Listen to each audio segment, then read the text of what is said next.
This is WLPNLP Chicago 105.5 FM Lumpen Radio, and this is a Lumpen Radio special. Today we have the pleasure of speaking with Brian Mier. He is the author of the article Lessons from Harold and Rob. We are fortunate enough to have an opportunity to speak with Brian Mier. Brian Mier wrote an amazing article in the Chicago Reader, which made its debut last week. And we are, fortunate enough to have Brian Mier with us. He is joining us via Zoom from Brazil. Brian, it is a pleasure to have you on the show today, sir. How are you? Pretty good. Thanks for having me.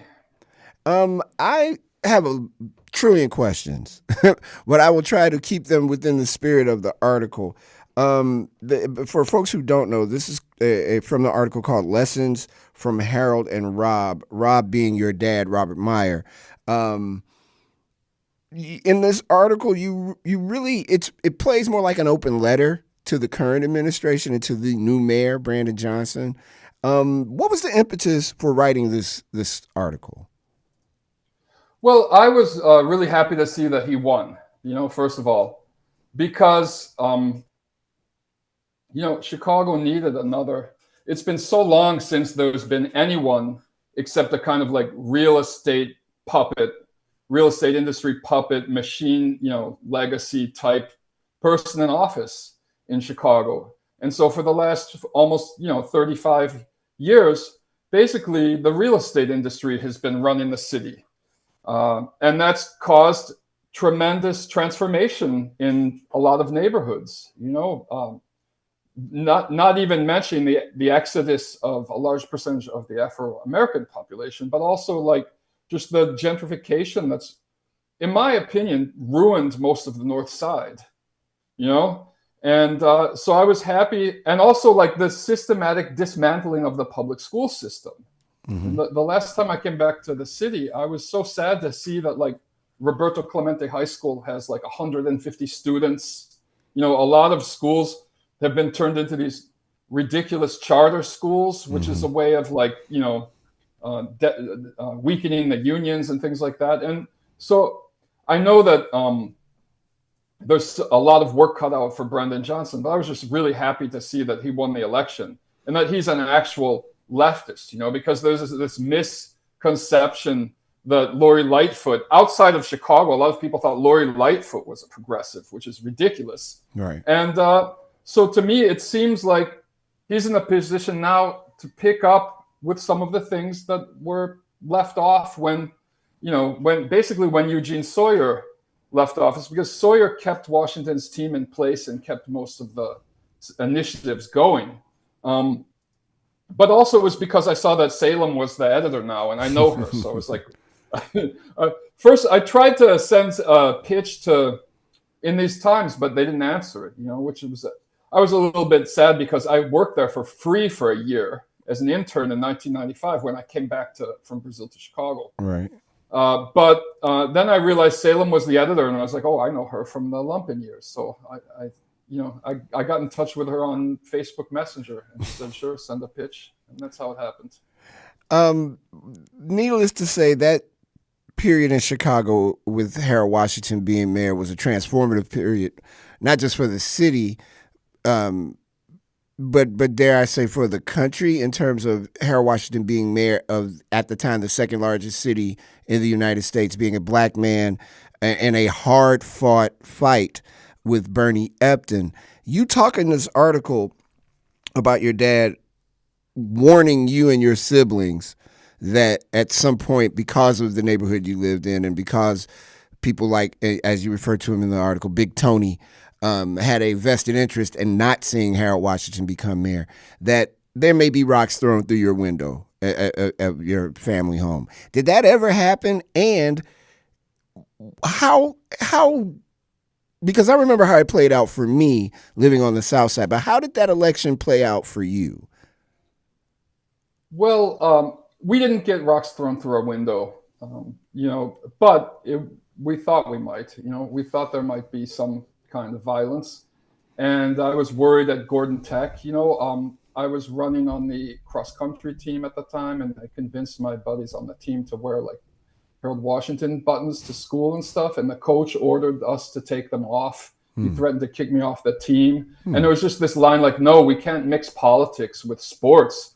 But if we'd all been wearing Bernie Epton buttons instead of Harold Washington buttons, I'm sure he wouldn't have made us take them off, right?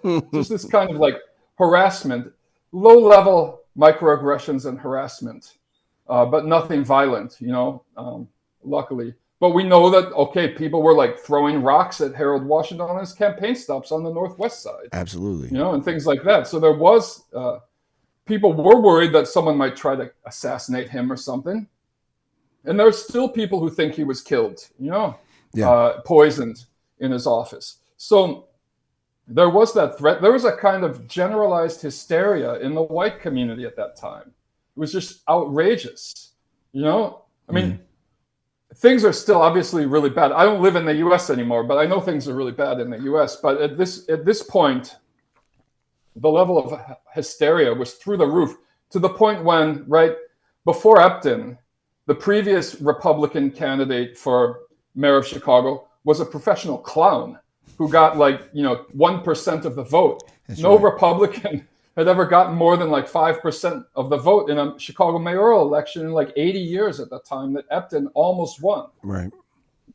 And that was with the because of the white vote, obviously, right? Because only 17% of Chicago whites voted for Washington. And I remember at the time when they started crunching the numbers, it came out that the so-called lakefront liberal community did not carry Washington.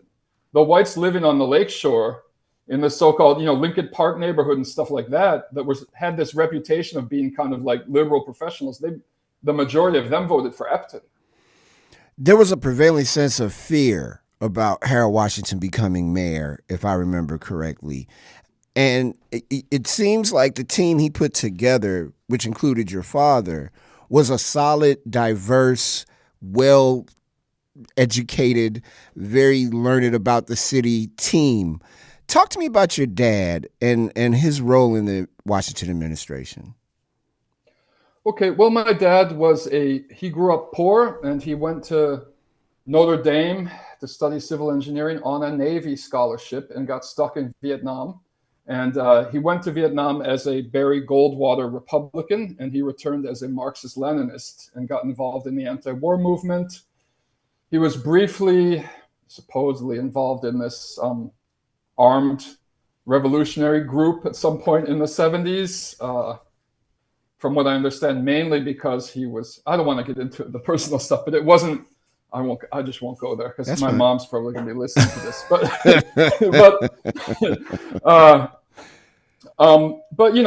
he was, he became a radical anti-war activist and stuff like that. And then he got his PhD in urban planning from Cornell, studying under some of the people who were pushing this new model of urban development called the progressive city model. Influenced and influencing administrations in places like Burlington, Vermont, Bernie Sanders' administration, Hartford, Connecticut, Cleveland. As soon as he graduated, he was offered a job as assistant commissioner of economic development in Cleveland, but he chose to move to Chicago to take a teaching job at University of Illinois at Chicago, where he founded the Center for Community Economic Development at UIC. And began working a lot with neighborhood organizations, neighborhood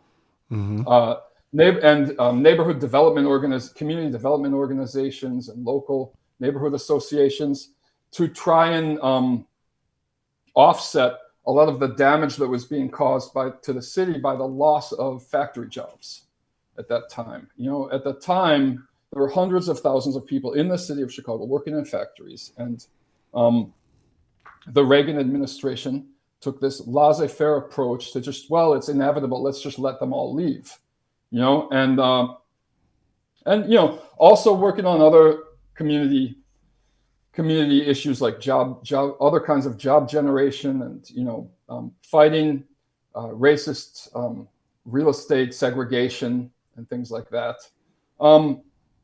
And because of his connections in all of the different neighborhood organizations, community organizations, he got involved with the campaign to elect Harold Washington. And he began taking a leading role in that campaign, along with Kari Moe and members of the business community, including Al Johnson, Buzz Palmer, people like that.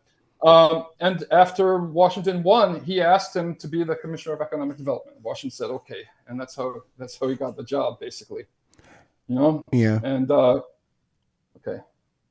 And I was just gonna ask, in him taking that job after the whole warnings of, hey, look, this is going to be an intense thing with Harold Washington running for mayor. Watch yourselves, to you and your family. Then him taking the job, how did that change the tenor in your neighborhood of okay, well, Rob Myers got this job with the new mayor. Yeah. It was pretty funny because then all of a sudden, like, wait a second, he's a big shot now. So and everybody just shut up about it. People began kissing up to him. Yeah, you talk about him. You talk about him having a city car with the phone in it, and that was like the biggest. I remember that when I was little, to see one of the municipal cars ride through, and it'd be on a phone. Caprice Classics, right? Chevy Caprice Classic, right. That's what the city workers had. I mean, the commissioners and stuff had. That was a big deal. He never liked American cars, but he was pretty happy about getting that thing to ride around in, having a driver. Right. I remember being at Chicago Vocational during that campaign. I was in 81, 82. I was a freshman, 82, 83, going into my sophomore year. And I remember on the south side of Chicago how people were riveted by every word that man spoke, and how people who weren't as engaged, going through the whole Daley years, then going through the Jane Byrne years, just how disjointed the South and West sides were when it came to politics. It was always vote for Daley, and then vote for Blandick because Blandick had some kind of affiliation with Daley. Then vote for Byrne because Blandick messed up the snowstorm and couldn't pick up the snow. And it was like Harold Washington coming along had a different kind of ring to it. Speak to me about what that was like for you during that time, seeing and hearing Harold Washington do his thing. Well, he was just the real deal, right? He was the real deal. He wasn't a phony. He wasn't in any way, someone who I don't even know how to explain it. He was a very good orator. He'd come up through the machine, in fact, and broken with the machine. And there's so many, in my opinion, these days, there's so many kind of like phony African-American politicians out there that are just on the side of big money, big business, don't give a damn about the working class or the poor in their communities. And he wasn't like that at all. I think that people just felt like he spoke for everybody, not the white community at first, but even though within the white working class, they began to grow on him a lot because of the approaches he took towards prioritizing neighborhood and community development over downtown development, which was a revolutionary thing in Chicago politics. I don't know. I know that the love for him in the Black community was really something incredible. Like the fact that my dad worked in that administration got me automatic respect from any African American person I ever met during that time. Right. Right. To the point where even today, I can't help name dropping my dad. When I hear you sometimes, ad nauseum, I'm 55 now, but I shouldn't keep name dropping. But that's what this article was really too. It's just talking about my dad again. Yeah. So, it was just like, it was pretty incredible. And I don't know. I was young. I wasn't paying that much attention to what he was doing at that time. I listened to him telling stories all the time about his uh, hanging out with Harold and like going. He went on the 3-week visit to China with Harold. That was like, I think, one of the greatest moments of his life. Every night, the Chinese tried to get them drunk because they had this custom in China. If someone makes a toast, you have to drink the whole glass. Oh, wow. So he and Harold and the other mayoral administration people were all taking like a spoonful of olive oil before they went out to dinner. And then every place they went, they gave them a different delicacy that was just strange food. They had like bear claw, camel hump. That he said the worst thing they had was like a duck's head split in half with a piece of bacon over it.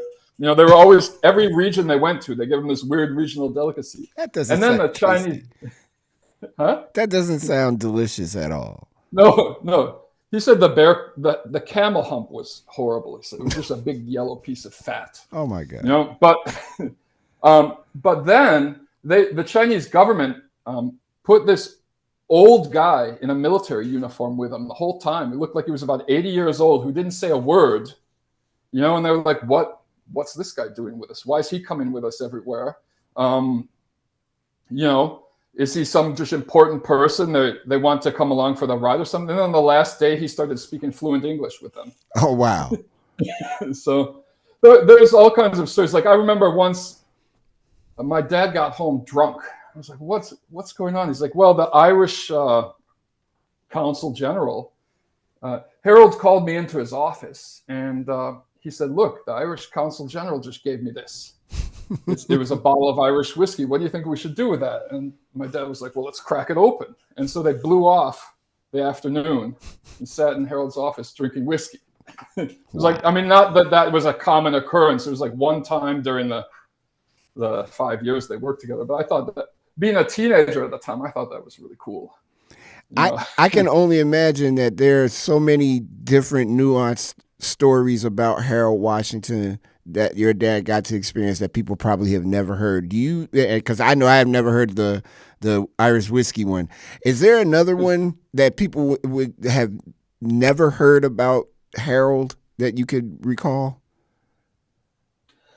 Besides those two things, you kind of put me on the spot here. It's a long time ago. I can't remember anything else off the top of my head. But if something comes up while we're talking, I'll bring it up. Absolutely. And also, I don't know what's common knowledge and what people don't know. I will say this.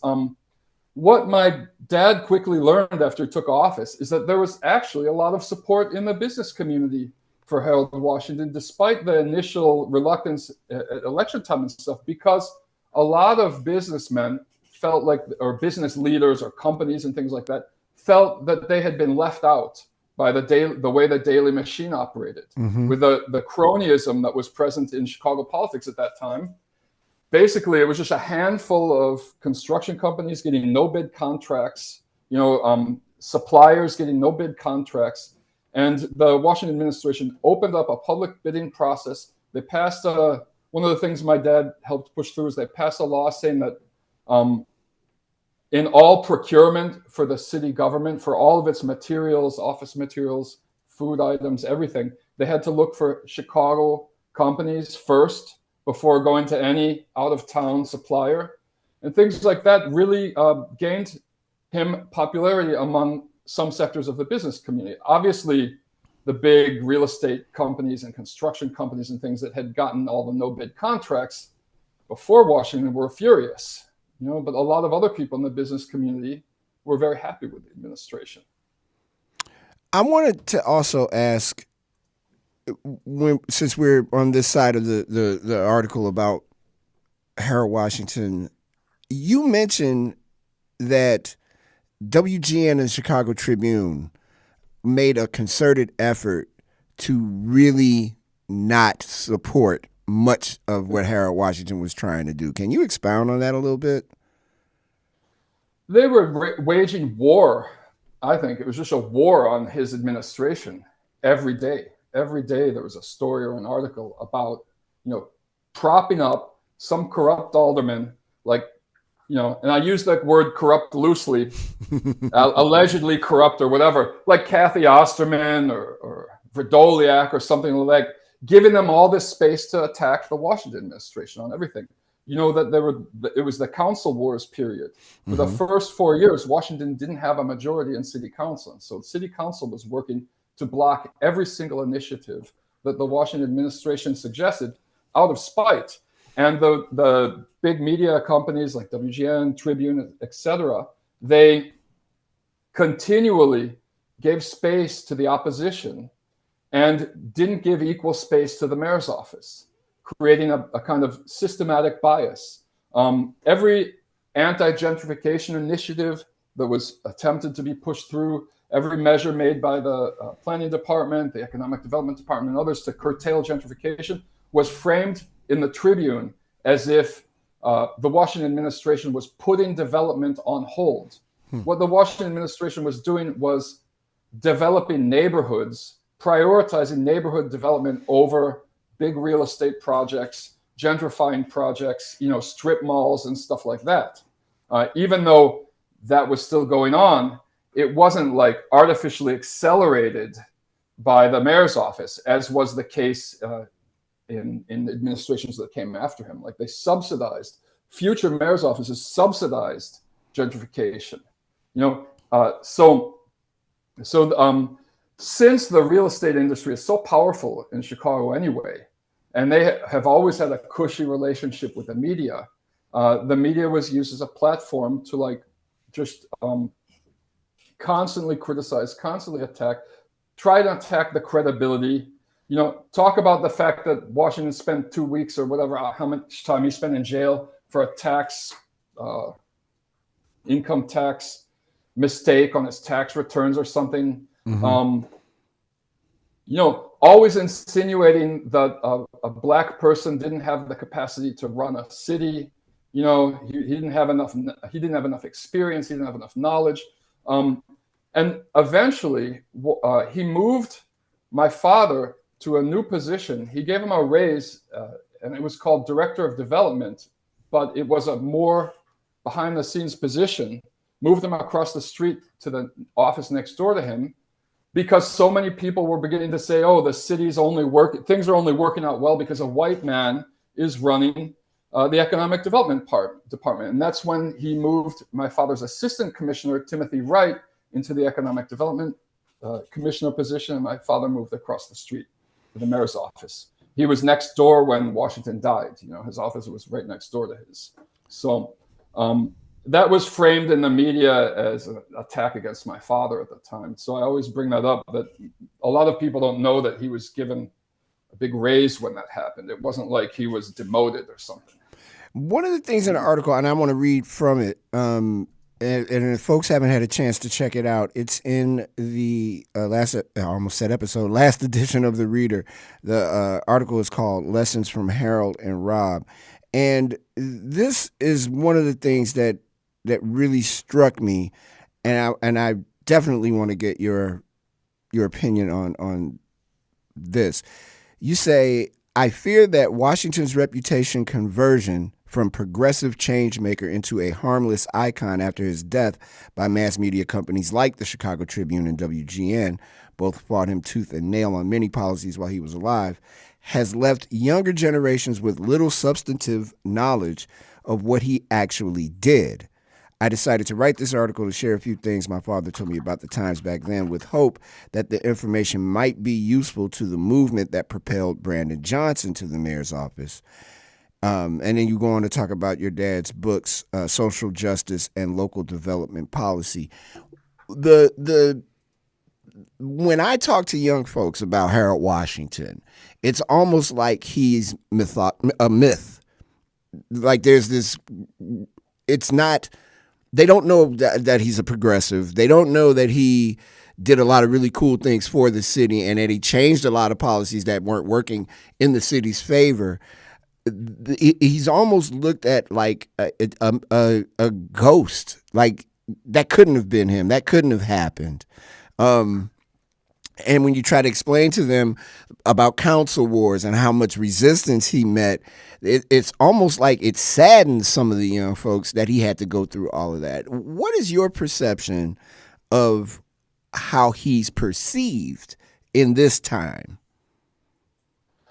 Well, I always go back to the opening of maybe a funny reference for people in Chicago, but Lenin's State and Revolution. The book opens with this phrase that goes, it opens with, "What's now happening to Marx's theory has in the course of history happened repeatedly to the theories of revolutionary thinkers and leaders of oppressed classes fighting for emancipation. During the lifetime of great revolutionaries, the oppressing classes constantly hounded them, received their theories with the most savage malice, the most furious hatred, and the most unscrupulous campaigns of lies and slander. After their death, attempts are made to convert them into harmless icons, to canonize them, so to say, and to hallow their names to a certain extent for the consolation of the oppressed classes, and with the object of duping the latter, while at the same time robbing the revolutionary theory of its substance, blunting its revolutionary edge, and vulgarizing it." And you see that happening all the time, right? Do they teach in public schools that Martin Luther King was a socialist? You know, when they talk about the Black Panthers, do they say they were Maoists? Not normally, right? And I'm not just talking about African Americans, but like all kinds of people, you know, who are leaders of the working class. They're turned into these kinds of saints after they die, but then nobody ever learns what they were really doing. And, you know, just the fact that so many people in Chicago thought Washington was murdered, you know, even if he wasn't, which my father didn't think he was. You know, I asked my dad on his deathbed about that, and he said no. But, you know, my mother thinks he was. You know, but, you know, just the fact that so many people thought he must have been killed shows what a threat he was. Yeah, it shows what a threat he was to, you know, the elites, the wealthy elites in Chicago, the big, you know, business and things like that. It just shows that. And so why was that the case? Well, you know, one of the reasons was that he ended this kind of no-bid contracting system and cronyism. But another thing was that he invested equitably in all neighborhoods in the city, his government, right? They didn't focus their investment on downtown or on parks, you know, building these super expensive parks on borrowed money so that suburbanites who don't pay taxes can come in and spend a day in the city.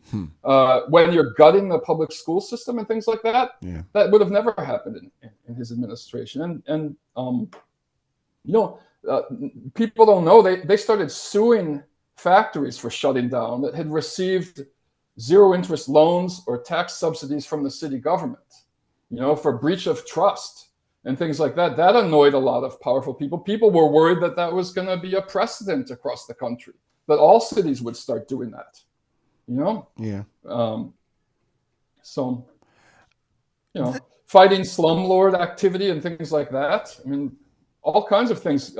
And on top of that, just straight up racism, you know, like a lot of racists in Chicago couldn't accommodate with the fact that their mayor was African American. I mean, I think that aspect's changed a lot in ensuing years, because a lot of people say, oh, we could just put a puppet in office who is African American doing all of our bidding, and it's not really that much of a threat to us. This is WLPNLP Chicago, 105.5 FM Lumpen Radio. You're also checking us out on lumpentv.org and lumpenradio.com. We are with Brian Mier. He is the author of an amazing article called Lessons from Harold and Rob, and you can catch it in the latest edition of the Chicago Reader, dated July 31st. The Johnson administration is nearing its 100th day. We're in full swing now with a progressive mayor and a super progressive city council. There are no council wars. Cities changed quite a bit since the Washington administration, yet the more things change, the more they remain the same. This last election was rife with a lot of racial tension. Kind of a twist, though, in that one of the candidates went out of his way to make sure that he paid people in the African American community to go disrupt Brandon Johnson's rallies, to make sure that they helped get out the vote, when in a lot of cases they just took the money and didn't do it. But that It was aside, the proper thing to do in that situation. but that aside, we're now talking about Brandon Johnson and exactly what he'll be able to accomplish in this first term. And you issue him some warnings. One of the things you say is the Johnson administration should expect heightened scrutiny from the federal government. Nearly every new policy initiative implemented by the Washington administration was audited by the feds. You said, granted, this happened during the Reagan years, but I can't imagine the Biden administration will be any friendlier to a progressive Democratic mayor, judging how the DNC has bent over backwards to prevent progressive mayors from getting elected, most recently in Buffalo. There are certainly those interested in working to turn the Johnson administration into such a disaster that no one elects a progressive in Chicago for another 40 years. Do you think that that's solely because it's a progressive agenda, or is it because there's opportunities for blacks and Latinos and Asians to be mayors and governors in major cities and states? Yeah, that's a really good question. I guess it's I would guess that it's primarily because of the progressive agenda, but the racial aspect is also important. I mean, you see that there's an entire industry of bringing African American former police commissioners and police board leaders and security apparatus workers and stuff into the Democratic Party. That seems to be the kind of people of color that the DNC is interested in having. People will help strengthen the police state, the security state, the surveillance state, and all of these things. They're not interested in people who have a profile like Harold Washington or Brandon Johnson, who comes from a labor union background. I don't think they're interested in that at all. In fact, you see the kind of sabotage that they enacted against Bernie Sanders in his last presidential candidacy, the kind of sabotage they did in Buffalo and in other places around the country. And I'm pretty sure that I don't know if it would be exactly the same as what happened with Washington when Reagan was president, but I'm sure there's going to be an increased level of scrutiny. There's going to be an attempt to pin some kind of corruption charges on this administration, because this is the new regime change tactic of choice by the United States federal government, as they've been doing all over Latin America, including in Brazil, where I live. It's called lawfare, using coerced plea bargain testimony to go after important people who you don't like. He's got to be very careful about that kind of stuff. And, just make sure everything's done as cleanly as possible and everything's documented and things like that, because there's going to be some kinds of audits. I mean, I interviewed Lula, the president of Brazil, when he just got out of jail from the trumped up kangaroo court procedure they levied against him, and which he's now been fully exonerated of. And he said that he felt like the United States government took it easy on him in the first 2 years of his rule, because they assumed and they were hoping it was such a disaster, it would be such a disaster that no one would ever elect a leftist again in Brazil. It's the same thing they did with Pedro Castillo in Peru, I'm sorry. They just tried to set up a situation where they could then say, well, leftist people are well-meaning, progressives are well-meaning, but they don't know how to govern, obviously, right? After all this sabotage. So I would expect some kind of sabotage to be levied against them from somewhere, if not from the Department of Justice or from private sector elites or something somewhere. So, I mean, I remember the kinds of tactics they used against, for example, Mel Reynolds and people like that. I mean, they go after people, and especially in Chicago. He has to be careful about that, obviously. I'm sure he knows all of this, right? He's no dummy, obviously. Got elected in Chicago.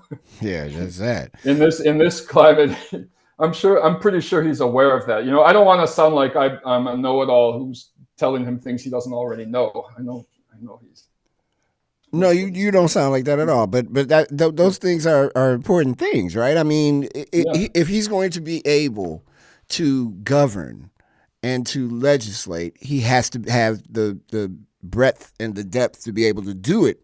And if people don't want him to do it, they will try to stop him. That's a fact of life. That's a political fact, especially in Chicago. That is not. It can't be understated. I think. Look at how much hatred and sabotage has been wielded against the teachers' unions in the Right. U.S. Right. You know, Still. because there's so much money in the privatization, private charter school movement, and all of that. There's a bit of irony in us talking today on the 8th of August. 8/8/1988 was the day that they tried but couldn't turn the lights on at Wrigley Field.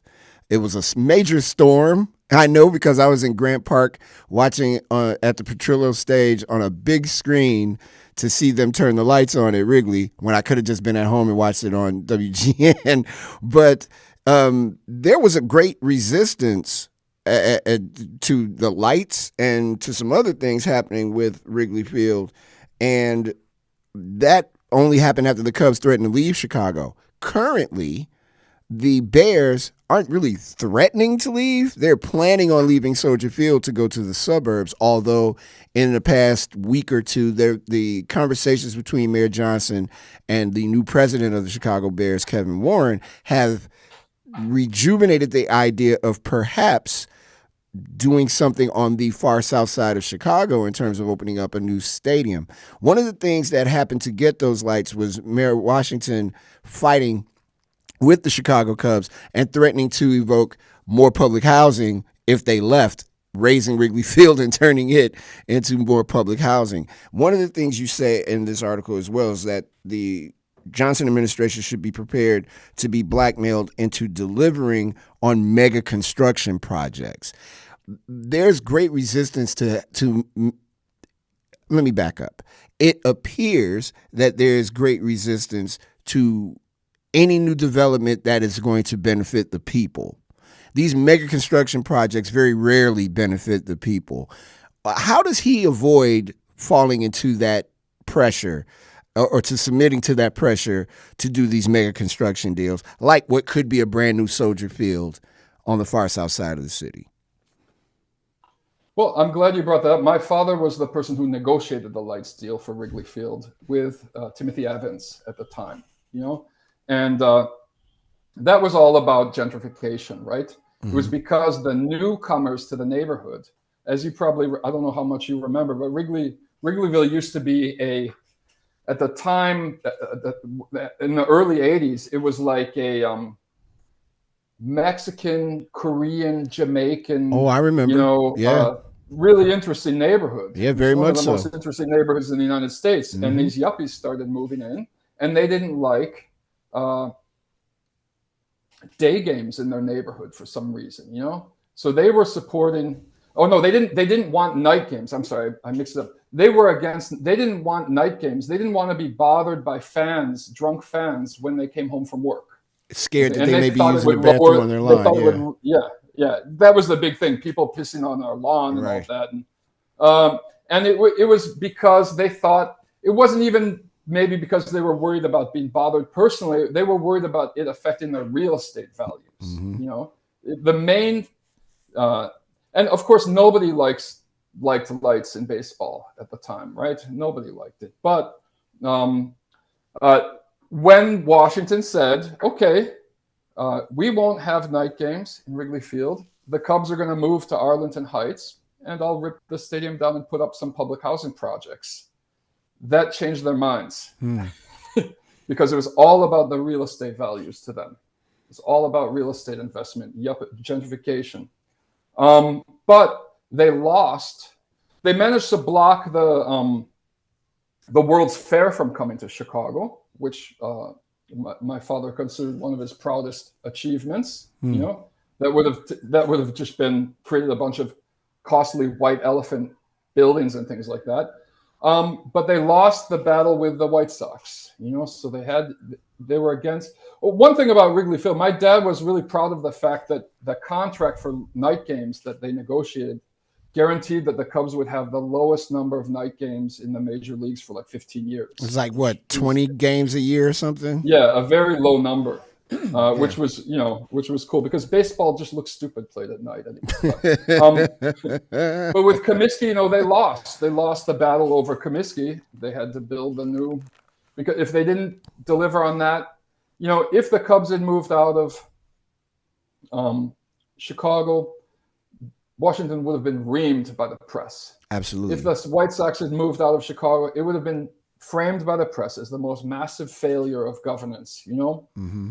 And I'm not so sure about the Bears. I think most Bears fans are from the suburbs, They're honestly. from where they want to move the Bears to Arlington Heights, and that's where most of their fans, they drive from there to Soldier Field to check out the games. So yeah, I don't think that's being met with the same kind of resistance as if the Cubs or the White Sox were to leave. Yeah. And remember, in the 80s, baseball was a lot more popular than it is now, too, I think. But, and the teams were probably worse than they are now, although the White Sox are giving everybody a run for their money. Yeah. The Cubs were just a joke in the were. 70s, and it was ridiculous. I grew up kind of near there, so. But everyone used to say in the 70s, like at least when the Cubs lose, it's like 20-11 or something. When the Sox lose, it's like 1-0. Usually, and it's still that way, unfortunately. But with the Bears, I guess what I would do is just say, look, yeah, sure, move. You can't use the word Chicago anymore in the team name, or we'll sue you. If you want to call yourselves the Illinois Bears or the Arlington Heights Bears, feel free. And that's like one of the only cards in his pocket working against them. But, hopefully, I guess there's a lot of vacant land on the southeast side and far south side and stuff like that. Well, they're it thinking could be an interesting. They're thinking about where the steel mill, the former U.S. Steel plant, is. Because it's 410 acres of land, something like that, and it's near about the same amount of land that's in Arlington Heights. They just raised Arlington Park. The Bears tore down the grandstands, and there's still a chance that they may not move to Arlington Heights, that they may end up staying in the city. And it appears that, because this wouldn't be on Brandon Johnson if they left, because Lori Lightfoot was a horrible negotiator, but if he gets them to stay without it taking too much out of in terms of gentrification and things like that, that would be a major coup for him. Is it like with the Comiskey Park deal? It was like jointly financed by the state government. It wasn't just the city government; it was the state and the city government. Is that the similar situation with the Bears? Yeah. Well, the thing with Soldier Field is that it would. Taxpayers will still be paying on Soldier Field whether the Bears stay or whether they go. And their renovation of Soldier Field was essentially they gutted it out and stuck something in it. And they could have, there were so many different things they could have done. Even with Comiskey Park, looking back at it, the old Comiskey Park, if they could have just held on for a bit, the technology that would become available right after they raised it, they could have probably saved that ballpark. But I don't know if that was. Is that really what the big real estate developers want? I mean, one of the only ways they make money now is by ripping perfectly good things down and building new things that are more shoddily constructed. Yeah. What I was wondering though is, like, could the city sue the Bears for breach of trust if they got all these subsidies, public subsidies from taxpayers? Could Chicago taxpayers sue the Bears for getting all of this tax money from them that everyone's still paying for and leaving town? Yeah. I would look into possible. I mean, that could take years, but I mean, even I think Chicago citizens, if your tax money is going to that thing, they obviously made some kind of deal that they promised to stay in the city if they did that gutting and built that spaceship-looking thing on top of Soldier Field. They should sue them, right? Do you think if, and this is a terrible thing to play what if, but if this is happening during that administration, during the Washington years, do you think it's a different tack that administration would have taken with the Chicago Bears or with any franchise that wanted to leave town, similar to what they did with the Cubs? Like what happened, I think they won one with the Cubs and they lost one with the Sox. So it's hard to say. I mean, it's tough. Mm. It's a tough situation. They're kind of blackmailed into delivering on these projects, as I said in the article. I don't know what Brandon Johnson's tactics are going to be or what they are. So I can't really say what would have happened. Yeah. But judging from the fact that they sued Play School Corporation for shutting down its factory for breach of trust, I would think they might have considered at least the idea of suing, at least to get a better deal out of it. Right. Yeah, and the Play School factory ended up shutting down. They managed to sue it to keep it open for an extra year, which made a lot of difference financially in the workers, and to provide like job training, assistance, and stuff for the laid off workers. So I want to go back to one of the things you said when we first started talking about how the Washington administration wanted to have it neighborhood first and bringing money from, instead of pouring money into the central business district, really making the neighborhoods the focus of generating revenue. Gary Chico, when he ran for mayor a few years ago, said the exact same thing, that he wanted to see if that was a viable and feasible thing to be able to do. Why? And I mean, this is absent of Mayor Washington or Mayor Johnson, but why don't more cities approach it in that fashion, you think? Why isn't that the standard instead of a rarity when it comes to running a city? Well, there was a movement in the 70s and early 80s in a bunch of cities across the country that did that. Oakland, California, Boston to a certain extent. Chicago was the biggest city that did it. Hartford, Connecticut, Cleveland, But the real estate industry won. And so let's face it, if it's a lot easier to embezzle on a gigantic construction project in downtown, to like overprice the materials, kickbacks and all of that stuff. It pleases richer people building those kinds of buildings and stuff than it does, rehabbing brick two flats and setting up low income housing in some neighborhood on the west side or something, and but the fact is now that maybe it's an opportune moment because of the COVID pandemic and so many people working remotely now. A lot of buildings in downtown areas around the world are like half empty now. Mm-hmm. So maybe it's a good time to say, how are we going to resolve this? Why do we need to build more things when we have all this empty office space? I don't know. I'm sorry, go ahead. No, go ahead. I don't know how close you are to things in Chicago, because if I was living in Brazil, I probably wouldn't be super close to what was going on in the Chi either. But we just ended an administration that was very ham-handed and heavy-handed in some respects in terms of how things were done. It appears that Brandon Johnson has a different style altogether that we haven't seen probably since the Washington administration and maybe the early part of the Richard II, the Daley administration. What does Brandon Johnson need to do? And how much of this is going to be dependent upon how he's able to govern through that city council? Okay. The city council is very important. I mean, most of the things Washington got done were after he took control of city council. The first 4 years of his administration were gridlocked to a certain extent, Mm-hmm.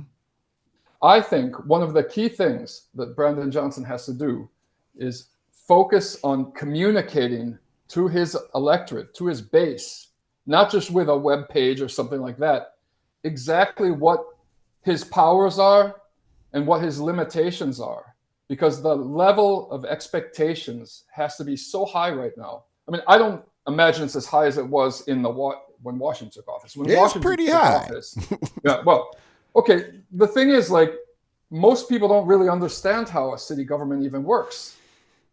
He's not a dictator. He can't just, I mean, there's checks and balances in the system. He can't just like pass his magic wand over part of the city and say, oh, the problems are all solved now. I mean, these are complex problems and he has limited power. right? Right. He has to communicate that properly with everyone, so people know that he's trying to do his best. Okay. One thing that I have a lot of experience in Brazilian urban politics and things like that, obviously down here all this time.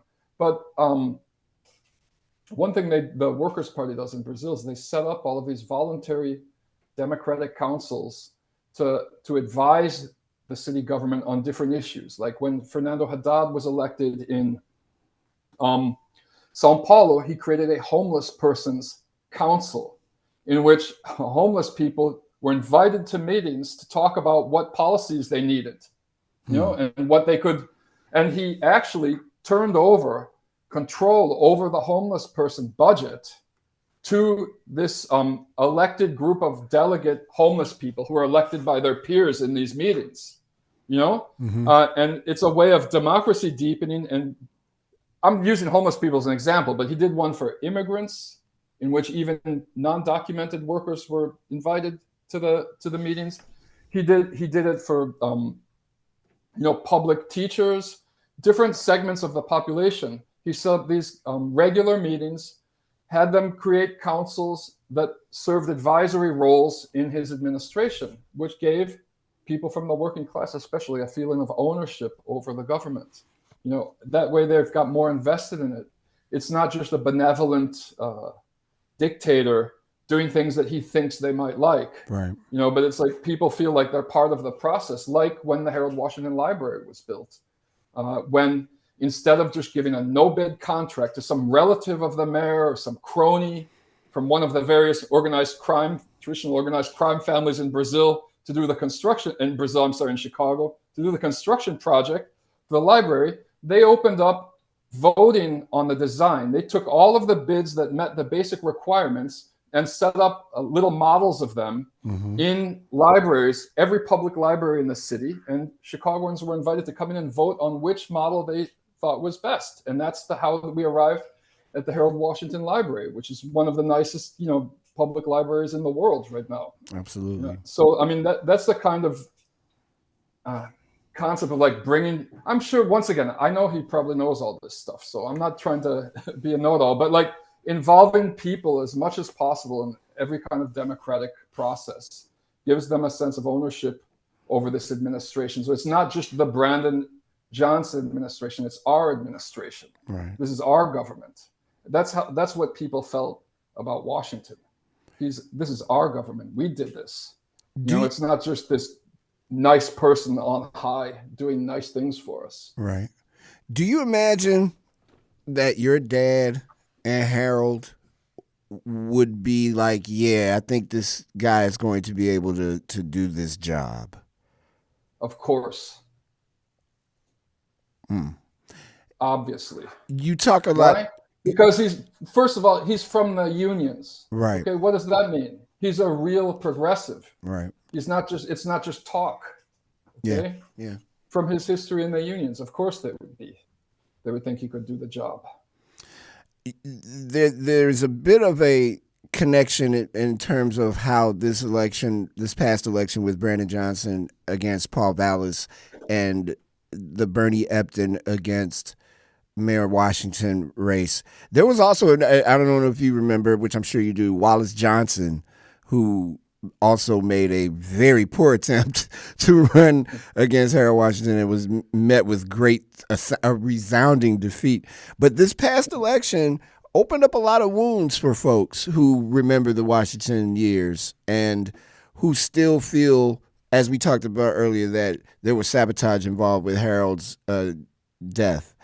And I think in this time that we have remaining, I just kind of want to get your feeling about, and I know you aren't in Chicago and all that, but your feelings about what type of legacy, and it's really weird to even attach a legacy to a man who hasn't been mayor for 100 days yet, but what legacy or what is important for Brandon Johnson to leave for the city should this be his one and only term?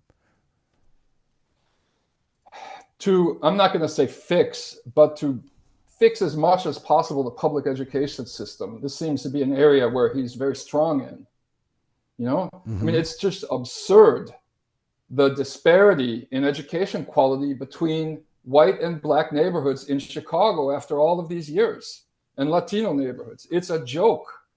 And that has to be fixed. It's like 1940s in Chicago.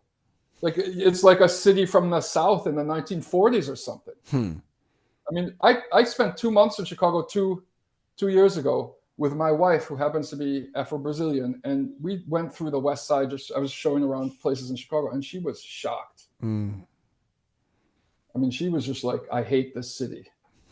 Right? That is an unusual situation. Most cities don't have this great. I mean, there's a lot of cities that are really screwed up in the United States, but most cities don't have this education disparity, this, what do you call it? Like stratification or whatever between the different neighborhoods. It'd be nice to see them fix that as much as possible. I know it's hard because there's a shrinking tax base, you know, and this charter schools have crapped all over the city of Chicago, in my opinion. That's a shared opinion. Yeah. And that's a huge mess. Yeah. That's a huge mess. I don't think anyone can fix it in 4 years, but he can improve it at least, you know, and start treating teachers with respect, you know, because it's ridiculous to treat teachers like they're criminals or something. And also like de-emphasize projects that are geared towards people who don't live in Chicago. Like why this whole like Grant Park,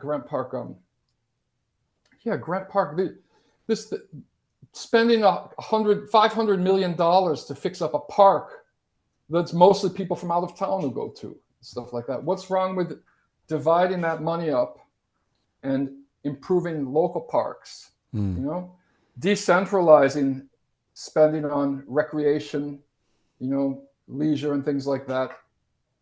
Working to maintain and even increase the manufacturing job base instead of just treating it like inevitable every time a new factory shuts down. The challenges are huge because of robotics and things like that. You know, like I understand that Gary, Indiana is like almost producing as much steel as it always has. Right. But it's just like the average factory now has like 8 people working in hundreds of robots. Right. So it's, I mean, there's a lot of challenges in generating high or keeping high-paying jobs. But my dad always said, even if you can convince a factory or a manufacturing plant to stay open for another year, the difference in the lives of those workers is significant, and it makes a significant difference in the economy of the city. We've had the pleasure of chatting with Brian Mier. He is the author of the article Lessons from Harold and Rob. It is part of the Chicago Readers, wonderful group of people who write. And I really want to thank you for being on with us today and for sharing these stories and your wisdom and knowledge. And I wish you nothing but the best, my friend in Brazil, and be well and thank you. Thank you. It was a lot of fun. Absolutely. Hello, everybody. All my friends in Chicago who are listening. Absolutely. Brian Mier, thank you so much for being on the show. Thank you for listening. And we really appreciate the fact that you took a little time out of your day-to-day to join us on this Lumpen Radio special. My name is Mario Smith. You can catch me Thursday afternoons at 2 p.m. on News from the Service Entrance, the radio show. Until then, be safe, be well, have a wonderful day, and we will all talk to you soon. This is WLPNLP Chicago, 105.5 FM, Lumpen Radio.